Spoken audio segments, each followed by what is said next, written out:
My orientation as a president was to create an environment where students can learn and an environment where faculty can teach and do research. And I didn't think you needed any more than that. That's what a university is about. And then there are all kinds of other auxiliary things that universities do, which are interesting. But the basic thing is learning and teaching and research. And if you can create the setting where those things can happen, everything else takes care of itself. And that's not easy to do. Very interesting, because the first president for whom I worked at another institution quite a number of years ago told me early on that the function of administration was to facilitate teaching and learning. And you know, I'm very impressed that you're saying exactly the same thing. Well, of course, when I started, we were Michigan State University, Oakland, and the thought of independence, I don't think really had emerged at that time. I don't ever remember anybody talking about that. That only as an idea became conceivable, I think, after we had gotten to a certain size and complexity. Woody Varner, I'd say by about 1967 or 68, realized that we had to, if we were going to thrive in the future, we had to become independent. But that was a good 7 months of lobbying, discussing, arguing, persuading, and then we became Oakland University, and that opened up the future. We felt we couldn't become the university we wanted to be without the authorization to go to a doctorate in selective fields. And I think that was the right judgment.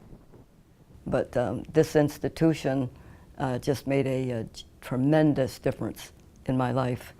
And you know, and people like President O'Dowd, and you know, the many, many efforts of the faculty and staff to make certain that students here have succeeded right from day number one. You know, that is our first priority, and it always has been at Oakland University. Now that early faculty Tremendous. was the key to what the institution could become, was the people that Woody Varner recruited back in 1959 and 60. What did we have in those days? North and South Foundation, a tiny Oakland Center I walked through it yesterday. It's enormous. A small portion of it, right? It must be 5 times as big as it was. So it seemed pretty adequate when we had it. And the library, we had Hannah Hall. The middle portion of the library. Oh, yeah. Hannah Hall, Dodge Hall, and the 3 small dorms, Fitzgerald, Annabelle, and Pryal. That was about it. Well, President O'Dowd came in 1960. I came in 1962 as a student, and certainly had the opportunity to hear him address students in various groups, also to see him around campus. And for all these many years, I've always remembered him as an administrator who really inspired the students and encouraged them.